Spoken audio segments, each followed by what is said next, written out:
Hey, welcome back to Let's Talk About Fatherlessness. My name's Sean Teis, and I'm excited to have our guest today, a Christian recording artist, Jason Gray.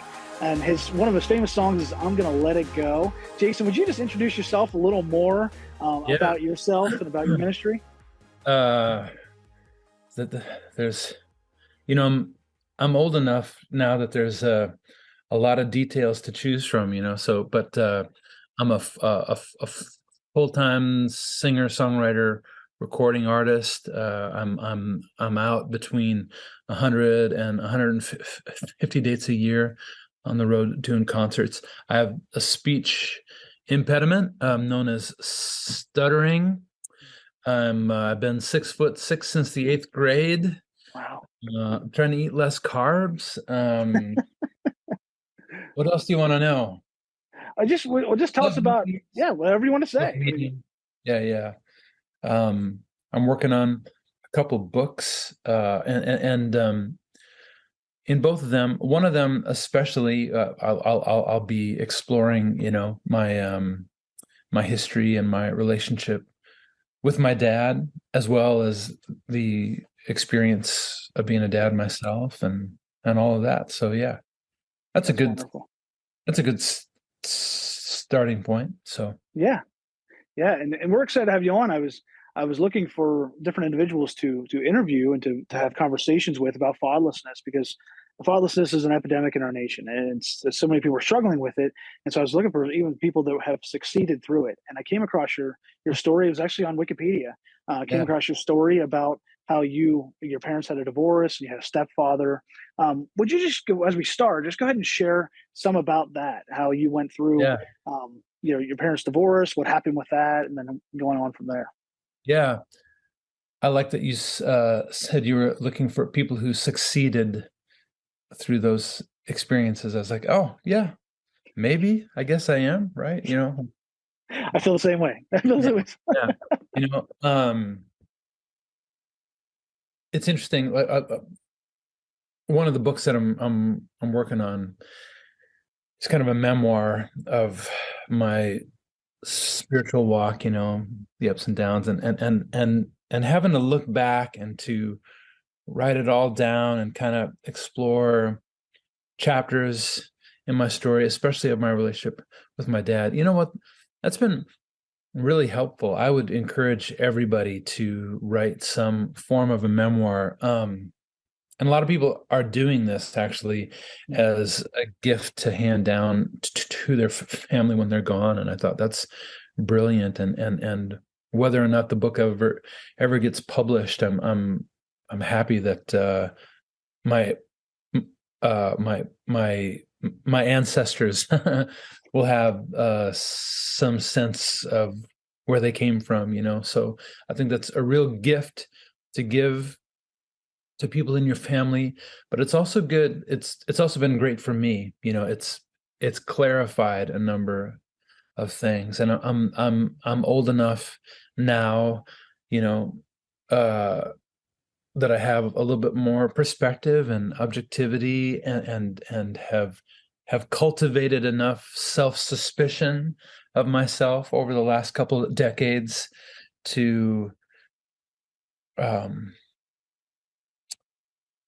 to have a little objectivity and to recognize some of the things that were actually going on. So yeah. My dad, okay, this is all as I understand it too, just maybe if my dad had written a book, I'd be able to kind of, compare notes and stuff. But Yeah. but my story, as I understand it, is that my dad left when I was 5 years old, and the trauma of that was that, well, I was genetically predisposed to have a speech impediment, but it's usually triggered by some event. And when my dad left is when that started to show up. And then there was a very ugly custody battle, and that went on for a number of years, and eventually, uh, when my mom remarried, um, the man that she married ended up being he was not a good man, and so he was emotionally abusive and physically abusive to her. So there was a lot of drama and trauma kind of all tangled up in that, and it was in that environment that she became a believer, and later that I became a believer. There was an altercation on Christmas Eve when I was 15 years old. So would that have been like 86, 87, something like that? When he threw her down the stairs and she grabbed him on the way down and pulled him down, and he stormed out out of the house saying, "When I come back, I'm gonna kill you guys," and so she had me race upstairs and pack my things and keep my door locked, and she called a friend to come and pick us up, and the hope was that her friend would arrive before he got back, and so I remember being in my room. I had a little hatchet, and I had my bags packed and I'm holding onto a hatchet, and I'm praying, and I'd been aware of God's presence in my life. I felt like he was drawing me to him, but I was resisting because I had this dream of doing music, and I just knew if I give my life to God, he won't let me do music, and he'll make me go to Africa and be a missionary or something like that. And I'll have to stop making out with my girlfriend. And I was not willing to give either of those things up, right? So it took the fear of death for me to come, to a place and be like, okay. And I prayed, Lord, if you get me through this night, I'll see what I can do about serving you, And my mom's friend, her headlights came down the driveway, and we threw our things in the car, and she drove us to Colorado for about 6 weeks while things cooled down. And that was the beginning of my walk with the Lord, and also the beginning of the end of their marriage, thank God, but so those are the two dads in my life, I suppose. She later remarried a man. His name was Mark, and he was a very good man, but I was older by that time, and looking back on it now, actually I think I had some contempt for him that he didn't really earn, maybe that was just because I had some wounds from my dad and my stepdad, and so I was never as close with Mark as I might have been looking back on it now, but we were close enough, One feature of my life in all of this is that I've never met a man who's older than me who like subconsciously I'm I'm auditioning them for the role of father figure, um, almost every man I meet who's older than me, I kind of bring that energy to them without even realizing it. So Yeah. I have a longing for father figures in my life. So yeah. Yeah. Now, your dad, have you ever have a relationship with him then, or Yeah, have you ever? um I lived with him for a year, Okay. and I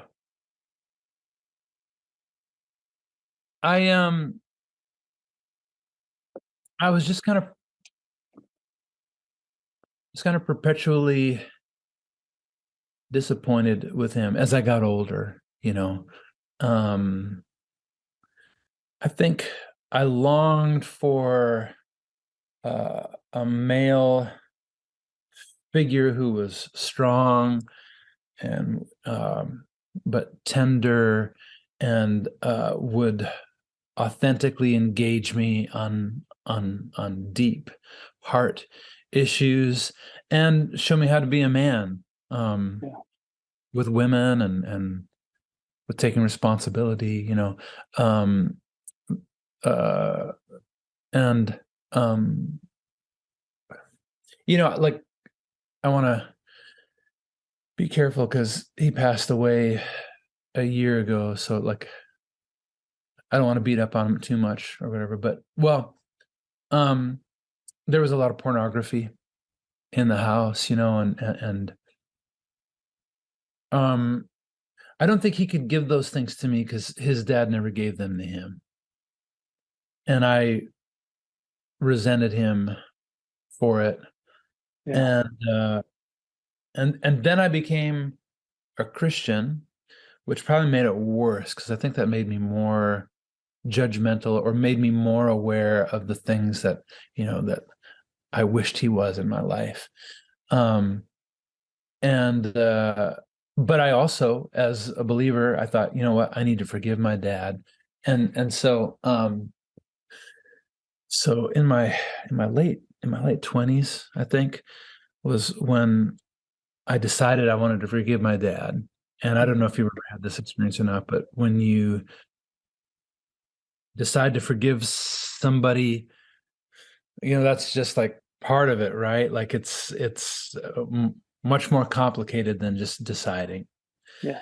And though I wanted to forgive my dad, the resentment clung to my heart for decades, until about 4 years ago. And I woke up one morning and I just noticed I wanted to call my dad, and the resentment was gone.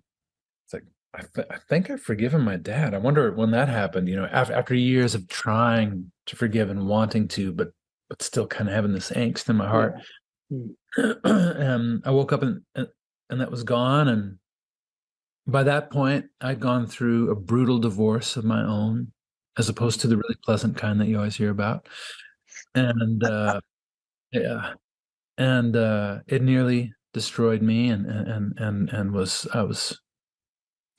heartbroken for years.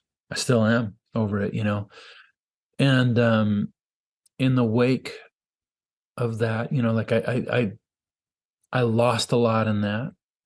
um I lost a presence in my own kid's life that I longed for.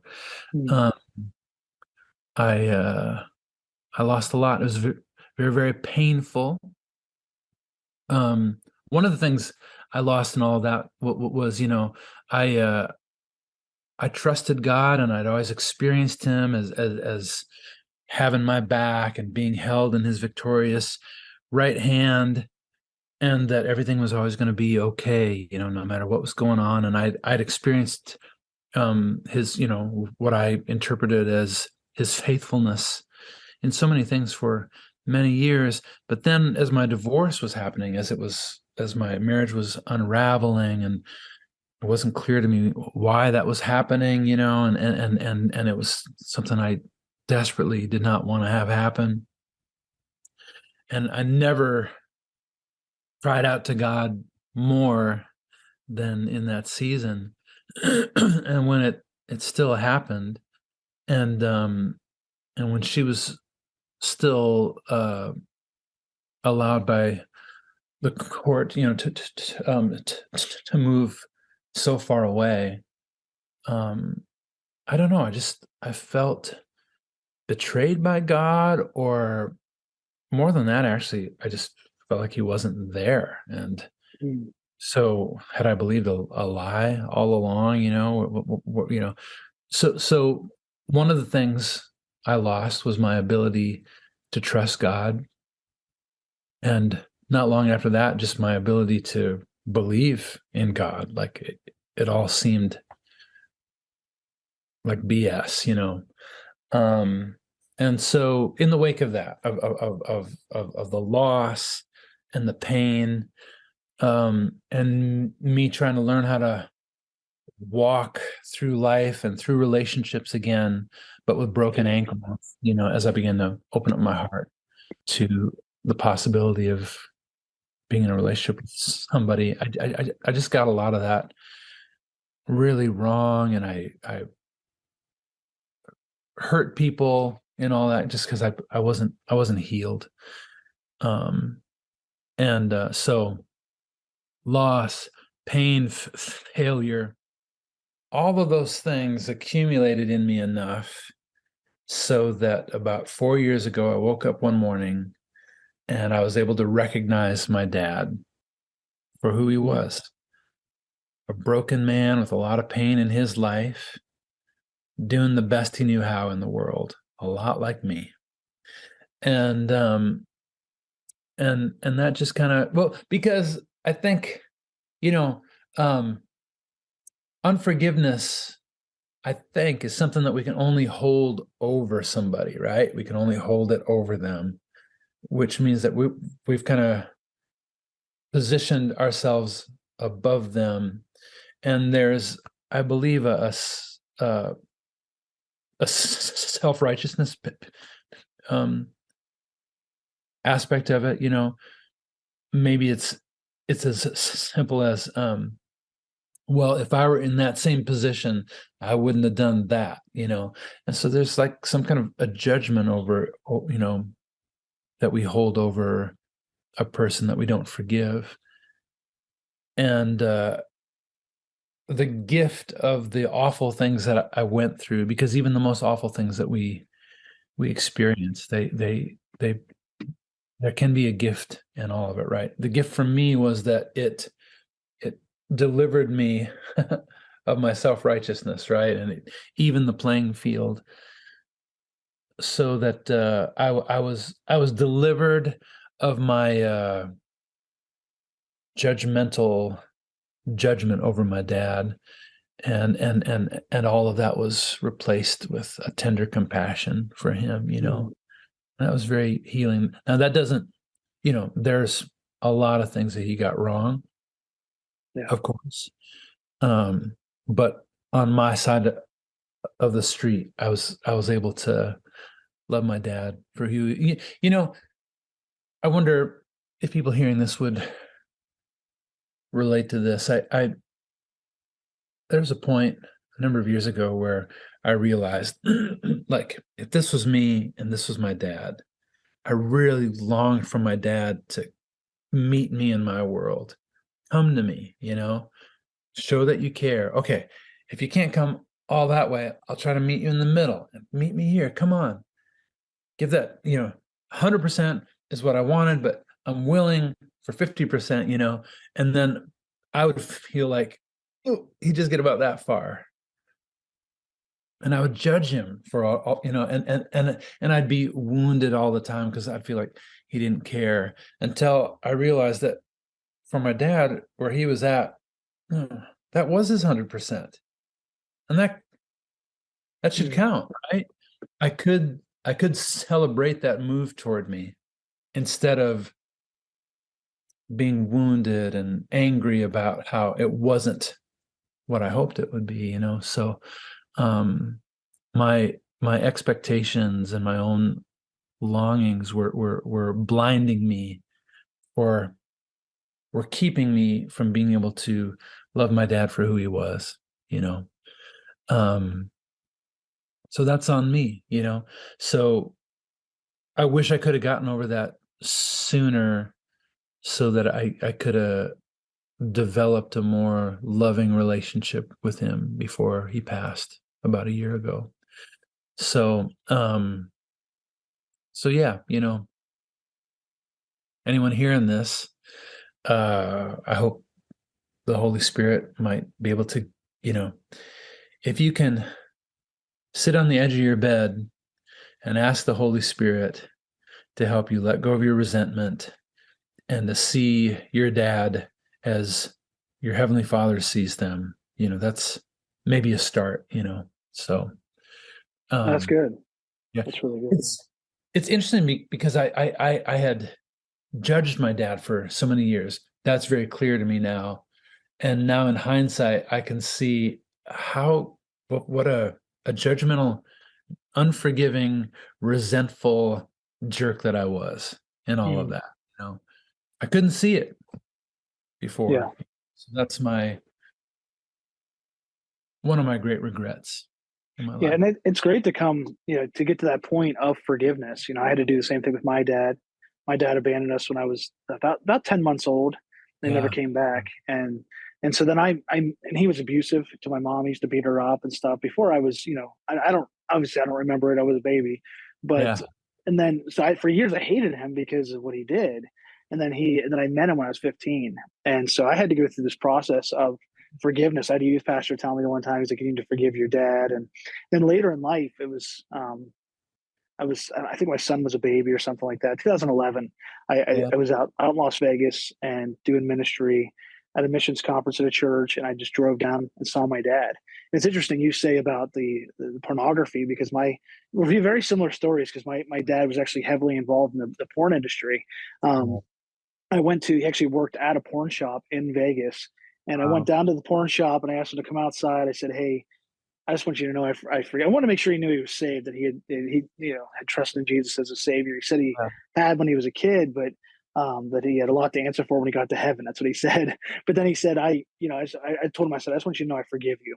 And it's very challenging to do that, because it took me years. I had so much resentment. So what you're saying just resonates with me, and I think there's so many other people who would listen to this that would say I have the same thing. I need to forgive my parents, and it's such a freeing thing, is what you said. It's an incredible thing to be able to do that. So I appreciate sharing about that. Now, how about the issue with the stepfather? Were you ever able to forgive him? Is that something that? I, he passed away. I've my heart is clear about him. I don't harbor any regrets there. Yeah, I Um, understand. and I don't have any bitterness in my heart towards him. It's just a weird chapter in Yeah, my story. But I never had a moment with him of I forgive you or forgiveness. That's interesting. Nobody's asked me that before. Makes me wonder, huh? I wonder if I ought to have done that. But um, well, sometimes but we just go to God with it, right? And just go to yeah, God and say, "God, I forgive this yeah, person." Yeah, yeah. You know, as a dad now, um,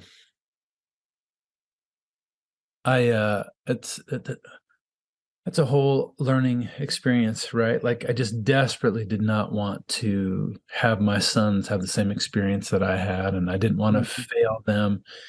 And I'm old enough, and they're old enough now that I begin to discover that, what, no matter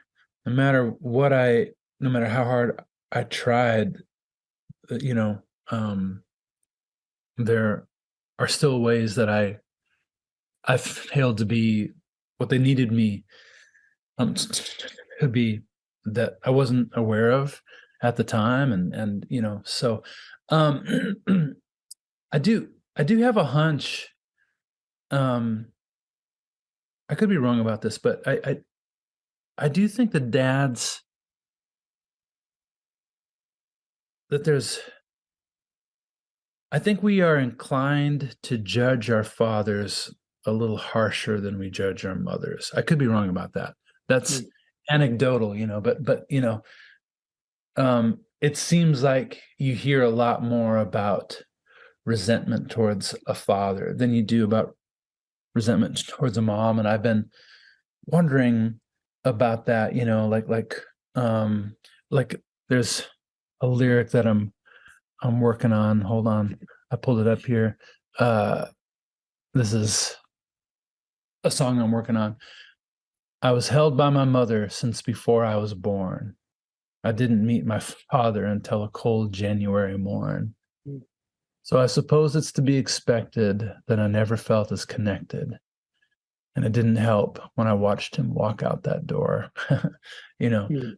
but there but there is this innate closeness that we come to planet Earth with our mom. I mean, we're formed inside their very being, And then when I think about the archetypal roles of mothers and fathers, archetypally speaking, a mother represents nurture and tenderness and unconditional love, right? I love you just the way you are, is what we expect from a mother. And a dad, archetypally, his job is to be a little bit more of a judge, not the and um as a dad serves their children the best when he loves them unconditionally, just as they are, but when he also loves them for who they could be, right? So the role of a dad is always saying, that's great, but you got more in you, and to draw that out, right?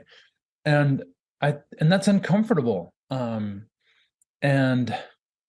uh and is misunderstood, I think, and I will say that my experience is, as I look around and think about this, is that even if a dad isn't doing that calling up thing, that a child still kind of experiences them as less emotionally safe than their mother, or experiences them a little bit more as the archetypal judge, just because that's their function. Um, and so I think I think the connection between fathers and children is just a little bit more vulnerable to misunderstanding than the connection between mothers and children. That's my hunch. It's anecdotal.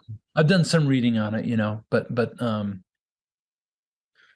so I do think that's an obstacle to overcome. In some ways, my resentment towards my dad was that he wasn't calling me up the way that I wanted him to. So I just think the role of a father it comes with some complications. Yeah. Yeah. So like I remember when I was married, we went to a church that was about an hour and 20 minutes away from our house, because if the church is alive, it's worth the drive, right? And so we loved this church, and it was hard for us to go every weekend. But when my wife decided we're going to church, she'd round up everyone out of bed, and we'd hop in the car and we'd go. But if there was a weekend where I felt like I wanted to go and she didn't want to go, if I'd be so gentle with my boys. Hey guys, want to come along? Want to go to but no matter how gentle I was, how they experienced that was as a demand, and a patriarchal kind of a demand, even though that's not how I was acting it out. In fact, I would usually, no, it's fine, I'll just go on my own. I would say, I don't have perfect language for all this, but I would say that when my wife rounded him up, she was actually more what we would call like patriarchal and demanding. Nope, we're going, right? And when I would do it, I was a little more gentle, but I would still get tagged for, they would still experience it as more demanding. And that's because I think they weren't just dealing with me and their mom, they were also dealing with the archetypes, right? Does that make sense? Am I communicating that clearly? Like I kind of not prepared to speak about all that because I don't have perfect language. Yeah. Like a dad's looked at differently than the mom is. Yeah. Yeah, like it lands when, okay, a mom and a dad may say the exact same thing, but the child, I think, will receive it in a different way, Yeah. Oh yeah. When they don't have a dad, it kind of they only have that one parent. It kind of messes with them, right? We say their life's off balance. They Right.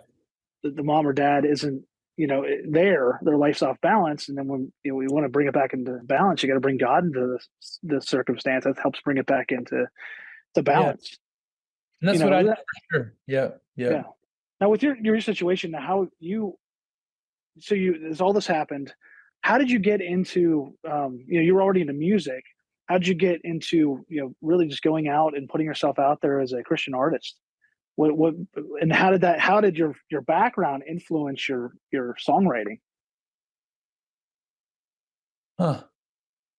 Um, I think my longing for the presence of my dad in my life probably shaped my relationship with God in a certain Okay. way. Like he became my father, um and uh the, I went to him for the things that I was longing for in a father, so uh, inspiration for the kind of man that I should be, Yeah. um, approval, challenge, all those things. So probably, probably out of that, I would say that has informed everything I've done. Um, Do you have any having songs that go along with the one song I mentioned at the beginning, "I'm Gonna Let It Go." Does that have any tones from that, or even from your divorce? Is that from that? Did you write that song? Is that from your I did, circumstances? yeah. Okay. That song is probably more about anxiety Well, and yeah, okay. how anxiety is a nasty trick that we play on ourselves because we're afraid of anxiety, so we try to control everything, but that makes us more anxious because it makes us aware of how not in control we are, and so just learning how to hold everything like this, right? I did write a song specifically about this that I wondered if it would be on the next record. I just listened to it again in a meeting with my manager this afternoon, Oh, cool. Wow. and it's about this, and it's about how um you know my dad wasn't around, so my heavenly father became my dad, and I Mhm. like it, and it's true. But what struck me today as I heard it is, how do I tell that story without throwing my dad under the bus? And have I already been hard enough on my dad? Here's a recent discovery I made about myself that I think might be pertinent here. And this is just me, like you and anyone who's listening to this. I don't know your horror stories, and so I don't mean to be flippant about saying you have to forgive and all, because some of us have experienced horrors that can't even be imagined. But in my story, I'll say, as I look at our culture, um, we don't really have a rite of passage for men. I think women kind of have a rite of passage simply in menstruation, right? Like it's built into their biological being that when they have their first period, there's something about that you've crossed a threshold now. Now you are a woman, But men don't really have any kind of a rite of passage except for losing their virginity, maybe, or getting a car, maybe, but like Mm. losing virginity is like, you know, isn't something where uh the tribe gathers around you and celebrates you, right? It's very often done hidden away, sometimes in shame and all that kind of stuff, So uh okay, in lieu of having a rite of passage, some formal moment that tells a young person that now you have stepped into adulthood, we have to make one up for ourselves. And what I've wondered is, did I make judging my dad my rite of passage? Because to judge him and to be disappointed in him meant that I was above him. I could judge him for that. And is that how I made myself feel like a man? Is that Mm. how I gave myself the experience of, now I'm grown up? I'm even more grown up than my dad because I'm going to judge him for all the things he got wrong, And so I wonder how much of our anger with our dad, as justifiable as it may be, is it a mechanism that we're using as a rite of passage? I wonder, Yeah. Yeah. I think that's definitely something that we all have to deal with um, and work through. And hey, Jason, we got to wrap up here in a few minutes. Is there anything you want to share as we are about to close? Yeah. One thing that I just want to clarify, I'm sure people come to your podcast and a conversation like this because they got some wounds, Yeah. and so I don't want to be glib or flippant about, um, I just like, you need to forgive, but my personal experience is that I can only take care of my side of the street, and the sooner I stop um, worrying about someone else's side of the street, the healthier I get, the more empowered I get, the more insights I get to help me be who I want to be and not make the same mistakes, um and so, my dad's failings are, there there's some real things there. That's his side of the street, and I'm not ignoring that. I've just shifted my focus. Okay, what's my part so I can be who I want to be?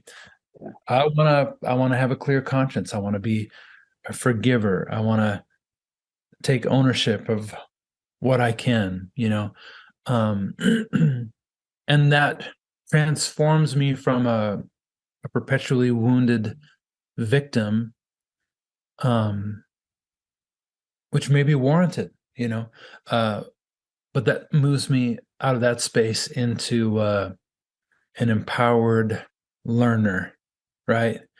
Um, and so a part of the work for me has been doing an accounting of all that was lost and my wounds, and authentically grieving that.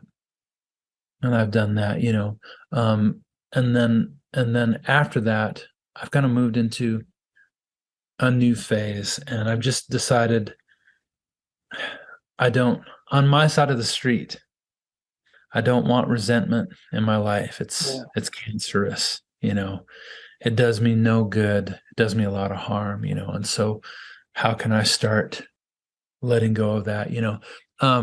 There's a song I wrote that I'll release at some point. I'll read you the lyric I wrote. Verse 1, it says,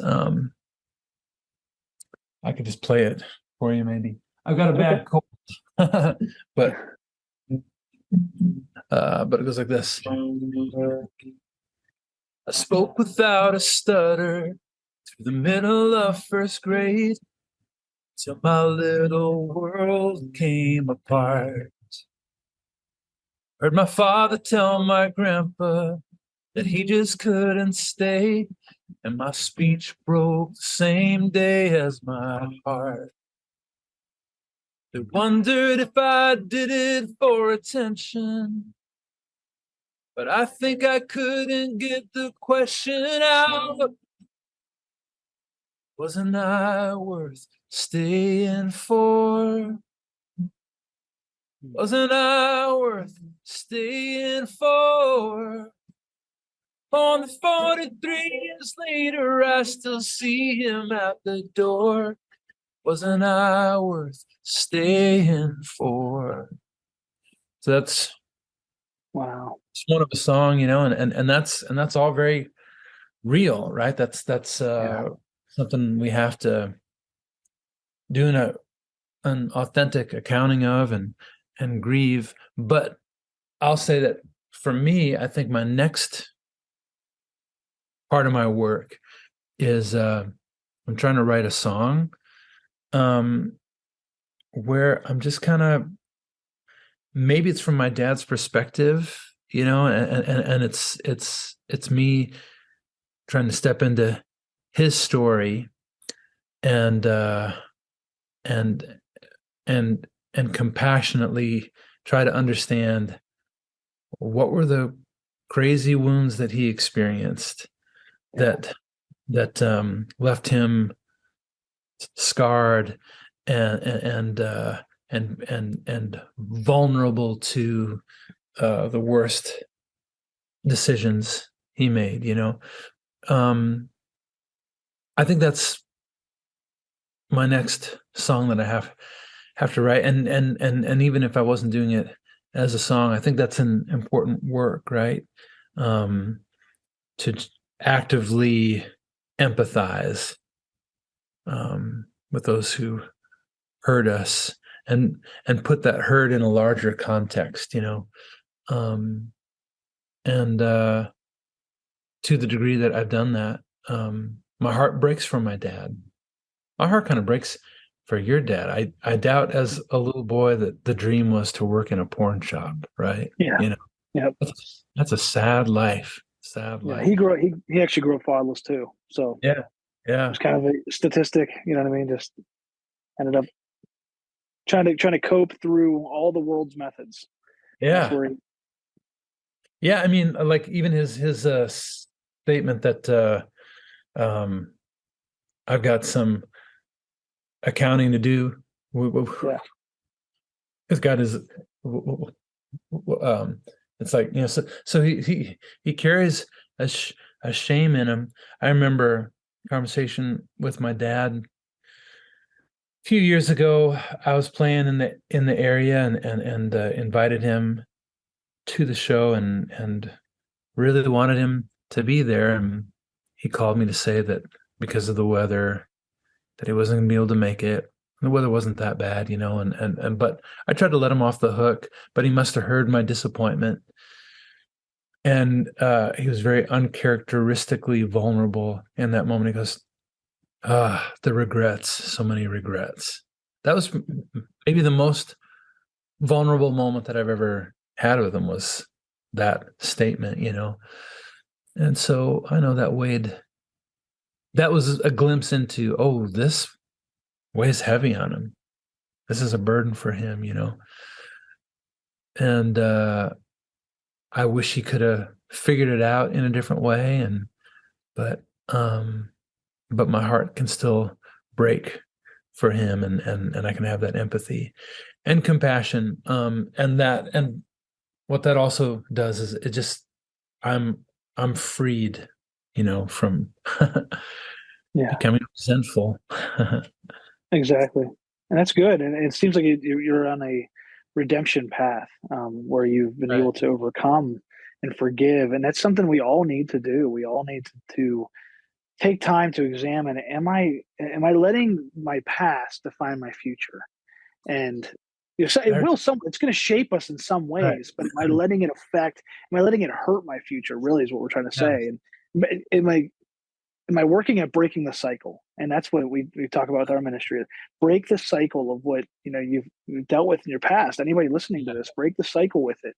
And so I'm excited about that new song. Hopefully, it's on the new album. I really I love anything to do with this topic, because Yeah. Yeah. it's our passion. It's my life. It's things you've dealt with. It's your life, um and I would love to see it on there. Definitely let us know. We'll have you on the Yeah. show again to talk about it if it's I think it'll be 2 albums from now.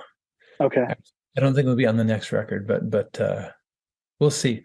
But yeah, your language was great. We don't want our past to eat up our future. So and I thank you for allowing me to clarify that, because there may be somebody listening in who's like, but you have no idea what my dad did to me. And that's true. And so like I don't want to be too easy with all of that, like, Yeah. but my hunch is that coming to a place of forgiveness is, well, with any relationship I've ever done that with, it's been freedom, right? So, and that's also why, as we spoke, I got into a lot of like, well, what's my side of the street? Was I using my anger with my dad as a rite of passage to, all of that is just my attempt to take responsibility for what percentage I can and to learn from it, So, yeah. Yeah. Well, I appreciate you being on with us today, Jason. And just tell us, as we wrap up, where are you at? Where are you headed? Where are you touring at? And then also where to find you as well. Yeah. To see where I'm touring, you can go to my website, jasongraymusic.com. Do people go to websites anymore? Otherwise, you could, what would be so great is I would love to connect with people on Instagram or Facebook. So you can find me on there. I've got the blue check beside my name. Okay. And that's where I connect the most. So. Okay. Well, your story was definitely inspiring. We appreciate you being on, and we'll definitely check you out and start following you. So thanks so much for being on with us today. To learn more about how you can get involved in fatherless family ministry, visit lifefactors.org, where you can find some free resources. You can find our books that we have. You can find even the program that we have to help you start a single mom ministry within your ministry or within your church. We can all work together to lead fatherless families to the Heavenly Father.